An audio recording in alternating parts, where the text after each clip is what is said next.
Welcome, everybody. Today's mentor time is on a very interesting topic. We do this quarterly update on the changing nature of work trends 2025, second quarter. It's a chance to take a look at what's changed in the last 3 months. And as always, big changes, we'll go through them. Today's a lean back and learn because there's a lot to share with you all. But here's the takeaway. You really still control your visibility. And on the shifting sands we're all dealing with, and many of you much more so than Ron and me, focusing on your visibility in all different aspects is the way that you're going to be able to hopefully retain some sanity as everything shifts around. So to start, I would love it if you would put in the chat what concerns you right now. Big, little, what are you thinking about? What are you concerned about? Especially knowing we're talking about work and projecting. You'll see I'm covering 2025 and beyond as much as anybody can see about that. So I just want you to take a minute, get your head around what's concerning me, what's on my brain. Big, small, somewhere in between. Let's see what's concerning me. Welcome, Nilufar. Welcome, Julie. Nice to see you both. We just started, so I'd love you to put in the chat what concerns you right now. It can be anything, personal, career, everything. Some people have a lot on their plates. Everybody right now has a lot they're carrying, I know. Ron's concerned about AI and its effects on work. Hiram said the biggest concern is where do I need to upskill to work with AI as opposed to against it. Great. We actually have a tangential discussion on that today. I will say I am still concerned and wanting to make sure that Ron and I are giving you the best of what we know for the correct information for you all to maneuver in the very changed landscape since January for job hunting.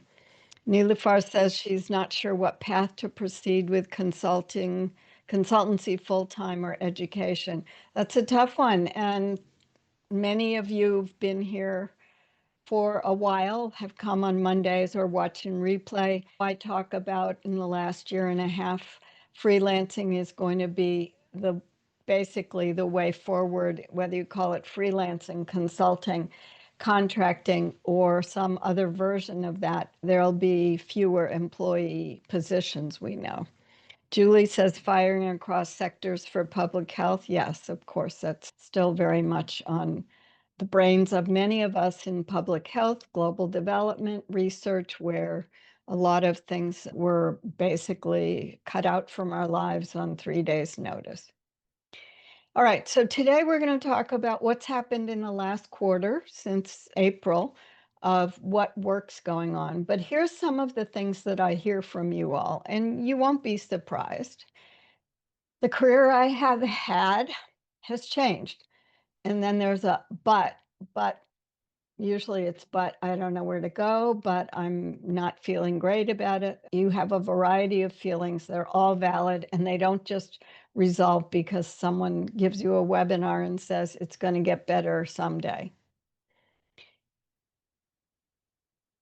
You're concerned, Nilufar, about the reality, the loss of your global health job, which questions your skill and experience relevance. Yes, I think we all feel for you, and all of us are in that position of trying to make a jump forward. And I'll show you a little experiment I did with my resume, which gave me some insight and feeling of control.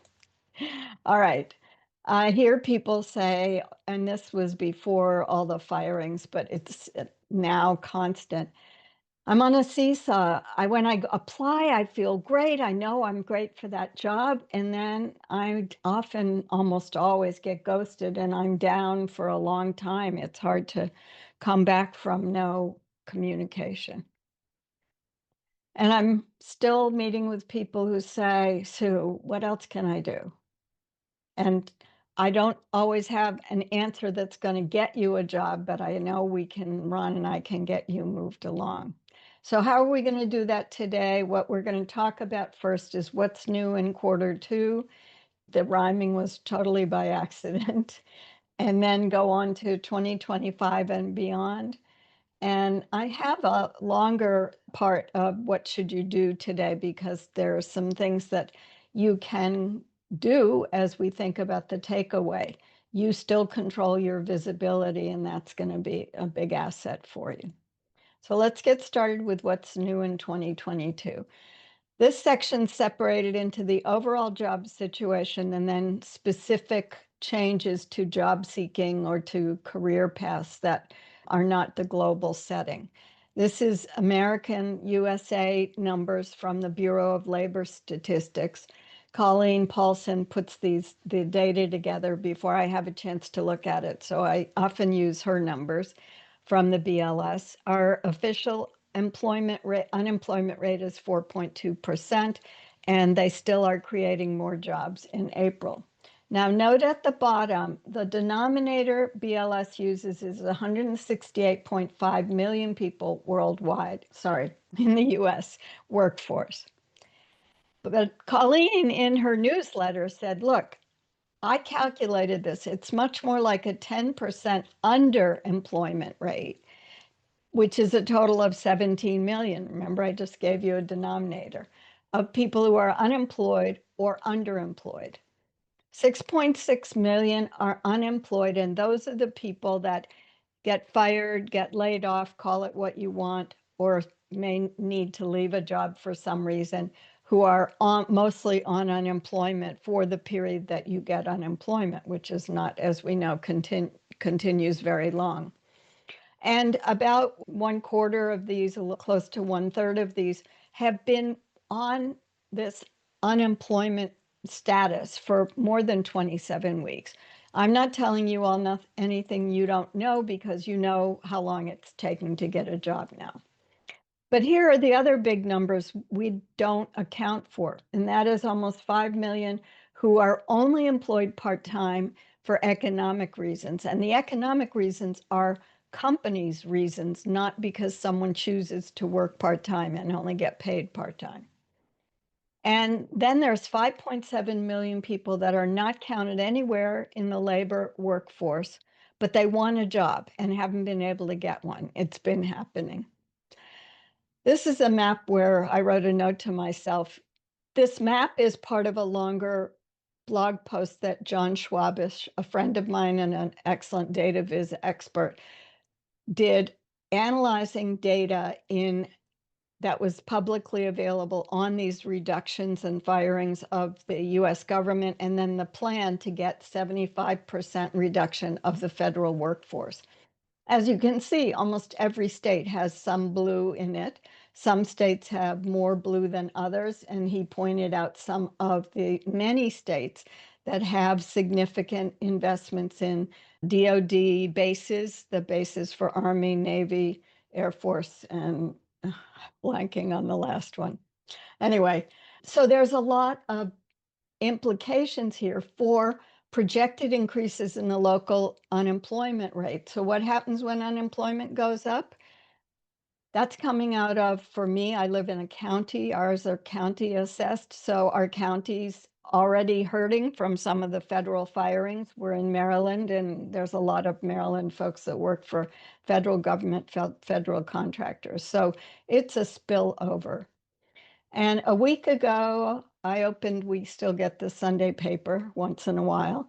I opened the Washington Post, and it said, white collar postings are dropping in DC's labor market. Almost 1/4 of people who live in the district are federal workers. That's a lot, considering many of the district houses, people who live here know this, in the area, many of the district houses are rented to Congress people who go home on weekends. So it's probably a larger percent if you consider people who actually live in their house all the time. And this is showing the cities where there are fewer and fewer job postings, and Seattle and Washington, D.C. are tied for, I don't know if it's first or second or lowest place for sure. But it's not insignificant. And you all have told me, even in the past, some of you that may be watching this in replay a year ago, you were noticing fewer and fewer job postings as you were trying to get a job. So now we'll turn on to the specific job seeking changes. LinkedIn's been doing a lot with their data, finally, but also data we give them. They did a market report in late December, or they produced the report in late December. And this, again, thanks to Hannah Morgan, who put this in her weekly newsletter, is professionals who are most interested in job hopping. And the way I look at it, on the left are the ones most likely to move. These are the people for whom there usually are a lot of different jobs.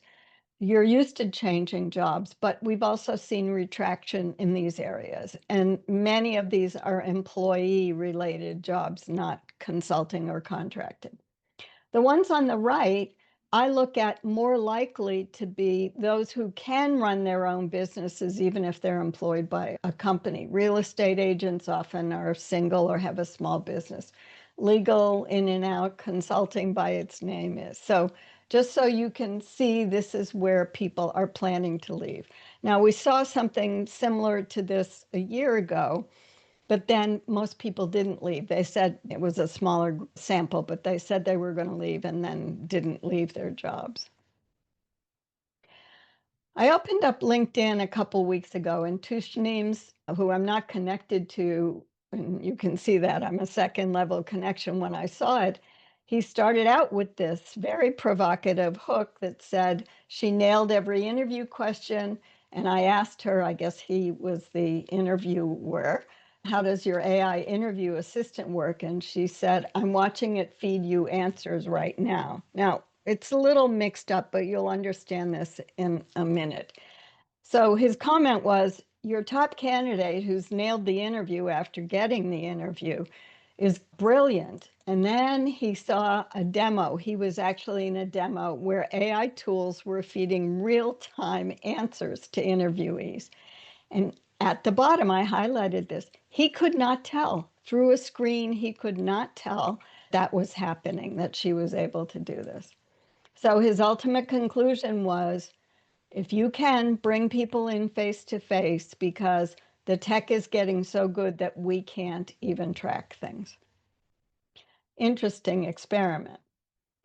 And then I saw a couple weeks ago this post again, someone who's in my second level connections, who applied for a job and did a screenshot of his interview. It was a two-way interview, but it was all in writing. The middle part in blue is where he wrote his answer about telling why he was interested in the role. And then whatever AI is behind it put in, and I'm excited to be part of this. And 13 times it was repeated. And he ditched, at that point, he ditched the interview and said, I'm not going to be associated with an interview for which they haven't tested the process, because it'll come back on me. Plus, he didn't feel confident, and I don't blame him. And thanks to Ron, this weekend, he sent me a Canadian experiment that's going on right now, or was going on, a company that's developing an AI bot for interviewing.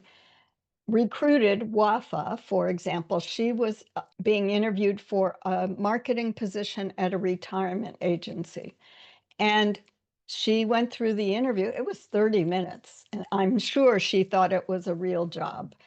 But she said, in this being asked by these reporters, it had great follow-up questions. My expectations had been much lower. Now, the article also talked about another woman who agreed just to test it out. Neither one of them got any feedback on how they did or how well the thing performed in their testing. And Wafa did not get her job, according to the reporter. So I felt bad for her because she prepared a lot, I'm sure. But we already know this is going on. And again, like the screening interviews, they're all over the map. Some people have a 5-minute screening interview to get to the next level, and others have tests they have to take. A week ago, Will McTighe posted about the World Economic Forum. It's an annual report that comes out, and these numbers are staggering. 170 million new jobs by 2030. This is global. 92 million jobs eliminated. So there's some replacement going on there, but there's no expansion, or possibly none. 86% of businesses transformed by AI. And we saw a version of this a few weeks ago when we talked about AI in your career, and I showed you the statistics we used from last time, a quarter ago, from Hannah Morgan, that said in 5 years, 70% of our jobs will be very different because of that, and the skills will be very different because of AI. But he went on to say, again, I will send the references out with you when I send the recording. He has a much longer post, and there's some steps you can take on this. But he said, 5 years from now, when these jobs are going to be different, these are the 4 skills that are going to be predominantly needed. And he has a way you can start practicing them now. He basically said at the end, it behooves you to start getting into this, using it, and knowing how to use it for this. None of these are things like we saw in early days of AI with prompt engineers and things like that. Strategic thinking, creative problem solving, systems thinking, leadership, and influence. Many of these incorporate so many soft skills, people skills, I call them. These 4 skills are loaded in context-specific concepts. That's true too. These are big categories, I know. But what they're saying is, we're not saying we need a bioethics ethicist, which came up about 2, 3, probably 4 decades ago. We're not saying we need an AI ethicist, which we talked about a year and a half ago or so when AI started rolling out beyond ChatGPT's hallucinations. So that's where we are right now. So let's look at 2025 and beyond. This may be the same as before. So if it's same as before, you can just put same in, or don't answer if you don't want. But what concerns do you have going forward? I know Ron's is AI and its effects on work, but I don't want to presume any of you don't have other concerns. When you think about a year from now or 5 years from now, what concerns do you have?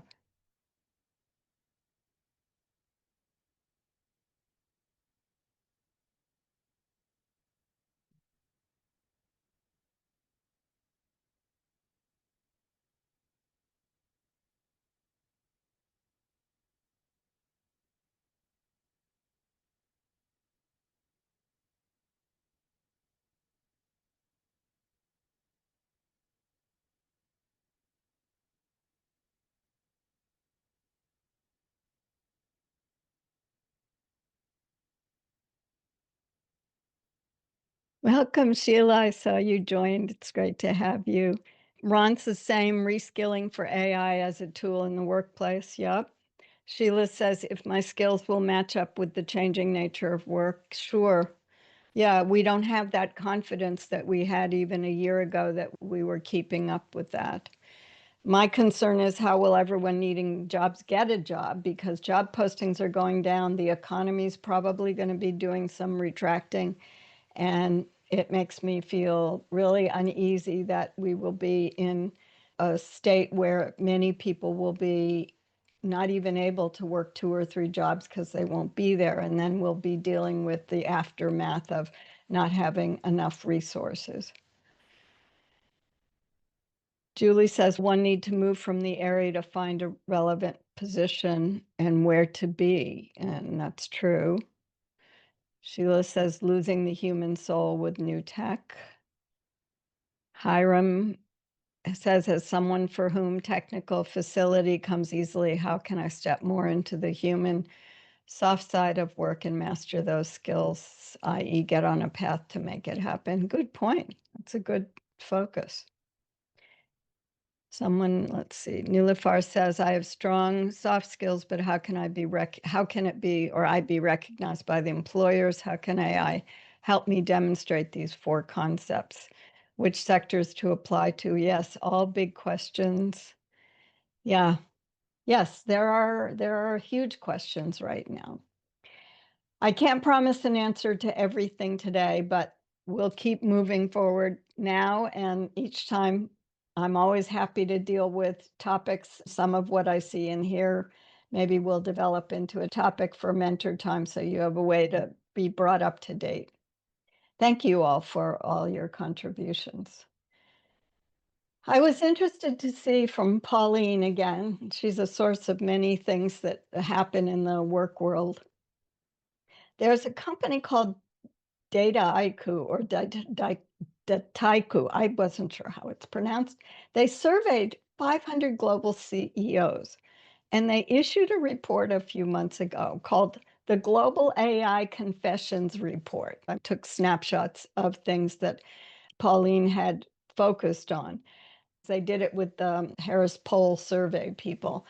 It was trying to give CEOs a chance to react and say, we know the pressure's on us. What do I see and what do I do and how quickly can I do it? My paraphrasing of it. So, oops.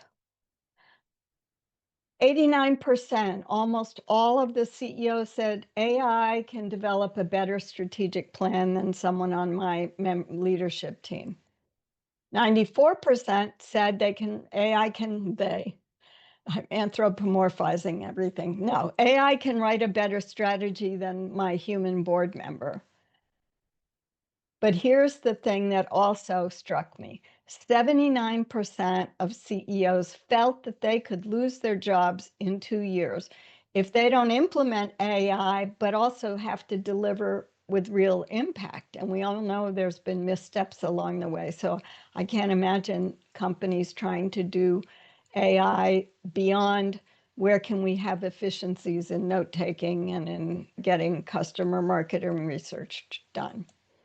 And for anybody who wants to read the report, the link is in the references. But again, here's some things that are of concern, and there's many more charts in the report. I was surprised people were so candid in that. So I often will use information from Hung Lee, a global talent acquisition specialist who puts out a newsletter every week. Friends and colleagues of his and his video casts he has at least once a week. He puts in 10 or 12 items to keep us up to date on various things from the talent acquisition side. I always find something in there that I either put in here or another topic I talk about. This one was on ageism in recruiters. And what this very busy chart with sort of a heat map approach is trying to show is what I highlighted at the bottom. Younger and younger people are recruiting, and that's going to bias hiring for 55 plus people. But also, it means that there's going to be gaps in how work can move forward depending on which way work lands on AI. In the same little clip that Hung summarized, he quoted or he linked to Matteo Cellini on ageism in recruiters, who was took more of a research approach to it and said, is AI an amplifier of the effect of the ageism that's there, that most of the recruiters are younger, or might it produce unexpected secondary effects? And these two questions is what he said. Are we going to be making the workplace older because we're reducing entry-level jobs because those entry-level jobs are being taken by AI? And or is there something other than simple bias that's skewing hiring decisions on age cohorts? Really interesting questions. I wanted to bring this up because this is part of a longer article on skills atrophy due to AI. And the biggest thing that this report for me said is we've taken these gains in efficiency and productivity, but at some point, if not already, you're probably already losing. Atrophy means to shrink up, lose, if you're talking about muscle atrophy, lose your ability to use it the way you used to. You forget things, you don't stay as current as you need to. So it was an alert that he talked about, and I have something later on this that comes out of this article. And a couple months ago, I saw Letitia at work. I get a newsletter from her a couple times a month, I think. She talked about upskilling and deskilling and AI's battle of skills. And the questions come down to, does generative AI, amplify skills of experienced workers, or does it level the playing field by enabling less experienced workers to perform at a higher level? So she's basically been looking at two different models: upskilling, where AI multiplies skills; deskilling, where it's a leveler. And she quoted a study where she says many studies, but said that it dramatically improves worker performance at the junior level and sometimes brings them near the level of experts. I didn't go into detail on all the studies, so I'm not sure that this is exactly what the interpretation is. But if indeed that if junior staff are given more senior work to do, which is one of the examples she used, and they're supported in it, i.e. there's someone more experienced around who can help them, they move up apparently quickly. So she describes two scenarios: the missing ladder rung, where senior workers will stay employed, but the lower rungs will fall away because of this automation of getting routine work done by AI. And so then she had a couple really interesting questions, or one interesting question: how can new workers develop expertise to become experienced worker when the workers are retiring and there'll be a knowledge vacuum? She calls that the demographic cliff for this. Scenario two is the flip of that. Junior workers are thriving. Organizations are going to hire less experienced, cheaper people in what she calls higher value roles. And then she said the two questions that come in there are, if you eliminate the need for experts, then where is the innovation? Where are the solutions to new problems that AI has no internal database for answering? And on top of that, which I never thought about till I read this from her, how can we generate primary data that feeds into AI systems for these kinds of issues? So AI in a lot of ways is causing us to really think about how you do this. All right, and we had a couple more questions. Yes, I'm sorry, I read that one. Okay. So what should you do? All right, first, I know that I'm always on you about keep your CV, your long CV updated, make sure you're keeping up with resume changes. But it occurred to me a few weeks ago that there's some things that even if you were in the course in January and none of you did the January, you did this before or haven't seen this, I wanted to go over a few quick things. These are easy, relatively easy changes for you to make and give you a visibility edge. Remember, we're talking about you being in control of your visibility. So the first one is very new. I started hearing this about 2 months ago. Not only have we recommended, and the resume template in step 3 in the course shows a template that says, put your targeted job title up top, above your bio pair, or below. Now, this is the placement of it at the top, but it's not just your targeted job title, it's the actual job title from the job posting you're applying to, including the name of the organization. Why are you doing this? Because that will prime readers to say, oh, they're writing this specifically for me, for my hiring problem. It's again a signal, what we call a credibility cue, so that they're seeing this person knows what we need. The green is something we've recommended for a year and a half, almost 2 years, since LinkedIn gave us the option to put skills in our jobs on LinkedIn. I woke up one morning and thought we should put them in our resume. These again are credibility cues. If you put top skills with a colon, no more than 3, please, and make them pretty standard, but also make them relevant to the job posting if there's something specific there that you don't usually keep in your resume file or your long CV. It helps people, and you can check this out. Scan down the left margin of either page. You see the first line, maybe the second line, the F pattern of reading, but then you stop, and this wouldn't be in green, but it has italics or bolding over top skills. Your eye will land on that and take those in without even reading Mentoring Career Coaching Program eval. The fourth area is something I realized I hadn't put on this resume. I created a resume template several months ago, an updated one to use in some videos I was making. And I thought, oh, I need a skills section. This is your chance to go back and update your skills list for what you're applying for, but also please make sure that you put ratings. I know they're self-rated, and this is unusual for Sue to say you can rate yourself and not have me say that's a self-value judgment word. Just choose basic, intermediate, or advanced. At least you're giving people an indication of how familiar you are with tools.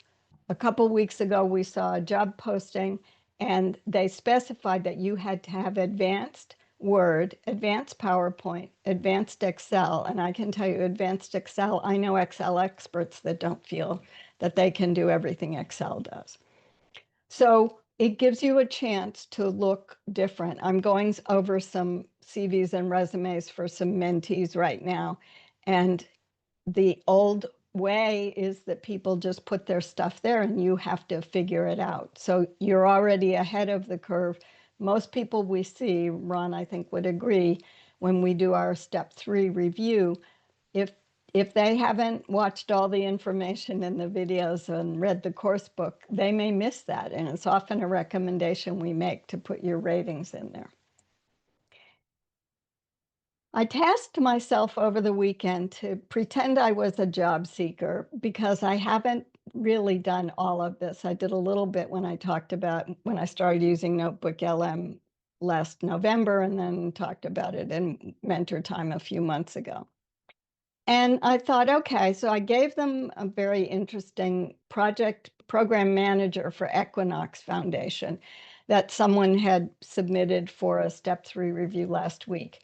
It's junior for me. I have too much experience, I know. So I did the, please analyze this job posting. I used Perplexity. So I had it then look at my resume, match the skill areas. And I didn't like, it was fine. It was good enough. I tried to have it rewrite some evidence-based bullets, but it didn't get, even with all my models, it didn't get there. But here's what it did get me to, which was instructive for me. And I haven't seen people talking about it. And this comes up for those who are part of the AID hirings and looking at firings, the AID firings, CDC firings, the NIH grants being cut, some people being let go from there as well. We've all been working very hard in the last few months to help find new language for the things we do so that monitoring and evaluation becomes KPIs and metrics. So I said, take my resume, give me 3 achievements that are relevant using verbs and metrics. And this is not very different from what I know I wrote there. I didn't even go back and compare it, but this would be what I would have written for 3 of them. And I think I wrote a lot of it there, but you can see with the double stars, those are the verbs that they felt were strong. When I added using the actual phrasing applicable from the job posting, that suddenly jump-started Perplexity into giving me all the US-based business words I've been dealing with people for a couple years, the few that end up in the course, trying to help them write stronger resumes and CVs. So I say this so that you understand that again, AI can do things that make it very hard. And I tell you, I have downloaded every ex-AID person who went to another job seemed to write a list of, if you do this skill in AID, this is how you say it in the pharma world or whatever. So take advantage of that for sure in terms of helping you get the exact phrasing from that exact job posting. now that we know how much you need to rise above and get visible for people seeing the words that they need and not just a one template for 5 different jobs. It might be possible, but you've got AI to help, and that would be useful. All right, really quickly, a few quick changes in LinkedIn or updates. 1 and 2, most of you have professionalized your URL, taken the numbers and letters out of it. And don't forget to check your contact information for an email, make sure it's updated. You can also put in a few URLs there as well. This will take you the time it takes to take a photo. Try to change your photo every year. It doesn't have to be professionally done by a headshot photographer. Mine's getting on 2 years old. I mostly still look like that, but not quite. So I may be changing it soon. And then take the time to professionalize your headline. For those who've been in the course, or if you want to get the course materials, you can look at the course materials even without submitting step work. In step 3, I go through a recipe I put together from Brenda Meller and another person who I forgot her name, and show you 3 or 4 examples for each kind of way you can do it. But basically, you have 220 characters, so you use them there. And finally, if you haven't done name record, pick up your phone and do it. 9 seconds out of the 10 seconds to record your name. I have looked at so many LinkedIn profiles again in the last few months, as I always do, and so many people still don't take advantage of that. It gives people an understanding. If you've verified yourself, great. Now you can be name record. They hear you pronouncing your name. It's another dimension. It has nothing to do with I want to hear their accent or I want to know if they have a tagline. So we have lots of examples. If you want to listen to some, let me know. And I want to end really quickly on you also control AI use. And this goes back to the article on how AI is becoming a crutch for people. So the author of this said, please consider it a collaborator, or maybe you're the boss. The thing at the bottom is most important to me, and that is, I thought this was very useful. Keep a learning journal list. This is for people in IT who code, but keep a list of everything you've asked AI to assist with, because he's basically saying you need to always struggle through it sometimes. That's what the top says. Struggle through it. Use AI to help you when you're stuck, but remember to keep your skills from atrophying, from going away, but also keeping a list like I'm doing with Excel formulas. I'm trying to learn how to write longer, more complex ones. I do go to AI to say, what's wrong with this? I can't figure out why it's not working. But that's only after I documented that I've tried. Now I realize I need to keep a detailed list of every step I do. All right, so again, the takeaway, focus on your visibility because you still control it. Ron, can you add a few comments, please? Yeah, I think this is very interesting. Yeah, this it's a really interesting challenge, and it comes across a little bit doom and gloom. And I know there is an element of doom and gloom here, but for me, there's also an element of optimism. And I guess it's the simple way of looking at it is that once upon a time, a long time ago, we had a slide rule, and then a calculator, and then a programmable calculator, so on and so forth. And so, in some ways, we have been watching this happen where AI is that tool, and it's become very valuable. And I think that the other side, maybe you didn't cover, Sue, is that in the process of as we go forward with AI, then jobs that didn't exist 2 years ago and don't exist now will become jobs.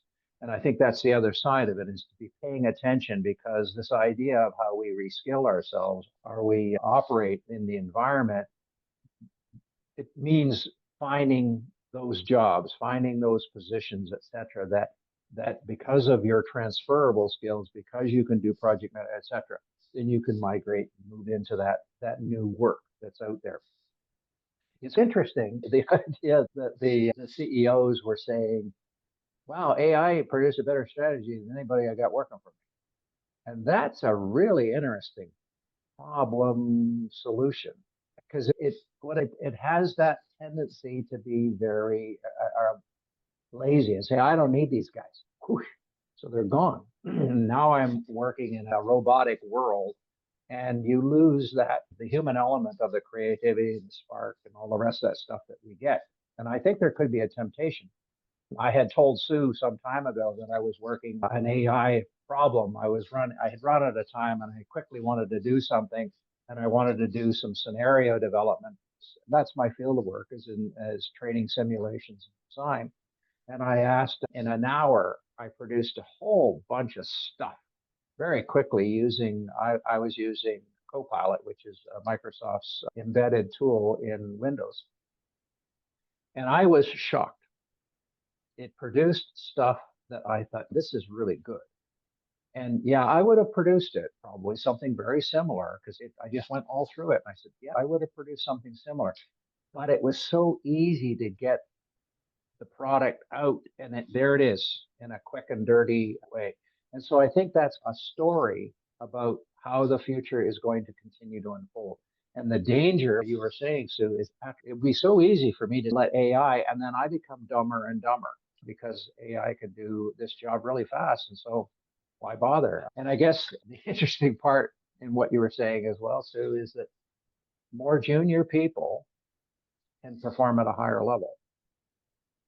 And that's not a bad thing, but it's good and it's bad. And it's this business. Okay, so I've got all this experience, and now it's wasted because some dumb AI robot can go ahead and do the same job that I used to be able to do so well.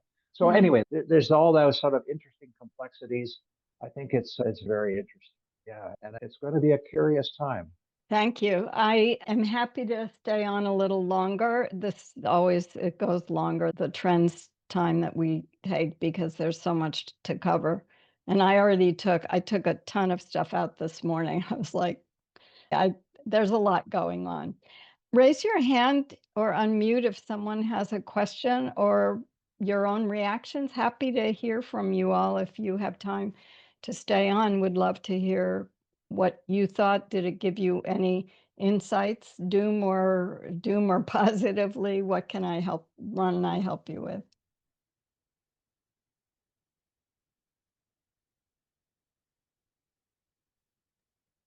Did we scare everybody? I think so. Yeah. So one of the comments one of you made in the chat was something around learning the soft skills because that's not your sort of normal way forward. And I probably could say that about me even at my advanced age. Those are things that taken by themselves, it's, oh, I have to practice time management. Oh, I need to be better at conflict resolution.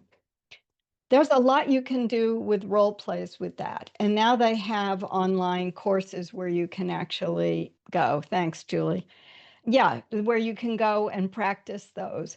But part of it is, and I think one of the people who asked, I know, is looking towards more leadership positions, is as you become a manager and a leader, you start pulling in aspects, either role models from people you work with or know of, or sometimes you have intuitive things. Some people, like one of my sisters, is much better at conflict resolution than I am, keeps the family happy sometimes.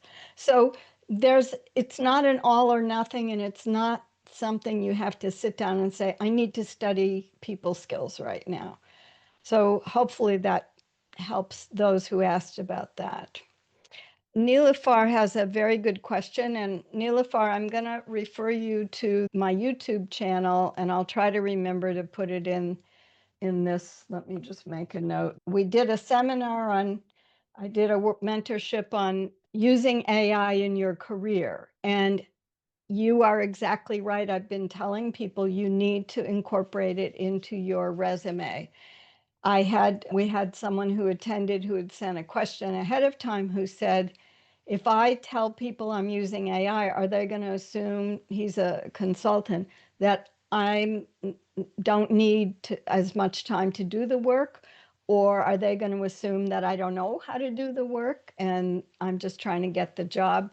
So it's a double-edged sword, but I gave, I think, one, maybe two examples in that video about how you can talk about increasing efficiency. For example, he's training some folks in Micronesia, and I gave examples of using AI for him to identify quickly incidence and prevalence of tropical diseases there, which you could do with Google as well. But then he was able to get scenarios like Ron was describing, scenarios that would be applicable for a group education. And he could write, if he wanted, his consulting RFP, if he wrote his proposal to the whoever wanted to hire him, to say, you have 5 days. I know I can do it in 4, but what I'll add on is that day, then I'll be available to work with the students individually as an open office kind of thing, or whatever you want. You could make an activity that doesn't cut into your income, but shows them that they're getting more bang for the buck. So hopefully that helps you for the short term, Nilüfer. Ron, do you have anything to add to that, the discussion on putting it in the resume? No, I think really it's starting to see it as a tool. So where it would be appropriate, if you were using some kind of a statistics tool or something, and it was appropriate to mention that as part of the accomplishment that you had to employ a certain type of tool. So I think that would be the kind of thing to do to make it seem just normal, because I think it's becoming normalized anyway. But that's the sort of thing I think I would do. This might require a separate minute time. How can I start improve my visibility if I'm starting from basically zero in a new profession, pivoting to project management? I want to remind people a lot of what we think are pivots partly because you already have project management skills. You just may not have the title on your resume. And we have examples where people have used, you can use parentheses. You obviously you all know this, but on your resume you can put you have to put your official title, whatever the company calls you, like senior study coordinator. But in parentheses, you can say, as we did for the senior study coordinator, she actually functioned as the operations manager for this behavioral clinical trial we were running. And so you can direct it in that way and build on the skills you already have. So in pivoting to project management, your resume is going to show the parts of project management you did before whatever job you're trying to get now. You're going to tell that story in your evidence-based achievements, in your outcomes-oriented writing. And you can always, if someone's looking for information on how to write these things, just write me in the subject line, tell me what you need. Please send me outcomes-based stuff. A lot of it's in Google Docs or in tools that I put on Google. And there's, let's see, I'm trying to remember, Hiram, if we did something in mentor time on this specifically. I'll have to think about it. But I would say your visibility is both as how you put yourself on your resume, but also don't forget LinkedIn is not just a resume platform, it's an engagement platform. The kinds of things you did here today, all of you engaging, giving information, making the chat box lively. Those are all ways that people will look and say, oh, this person, I remember they said this when Sue was talking about AI.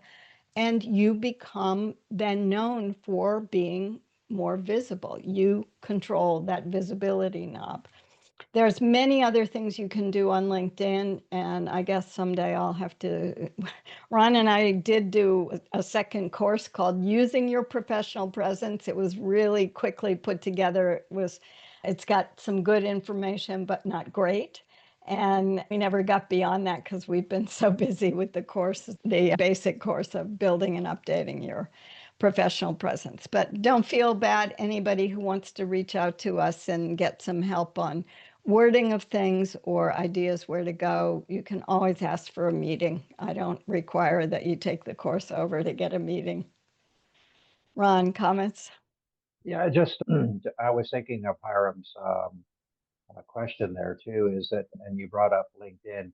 One of the options you have is writing an article or writing something So to demonstrate, so you see somebody is a problem relating to project management, and oh, that reminds me of, and so taking an advantage of being able to have a productive, helpful comment, which would then illustrate your professional expertise as well.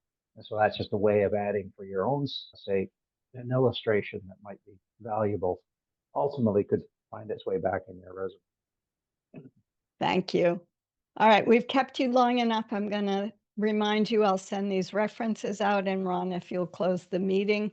And the next time we're meeting is in late June. You'll get a reminder, periodic update on some other things that are coming out.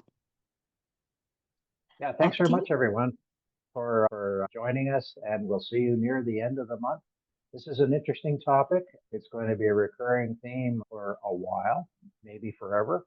And so thanks very much for all your contributions. And yeah, we're there with you, certainly in our spirit and thinking about some of the challenges that you're dealing with. So thanks very much. All right, thanks, everybody.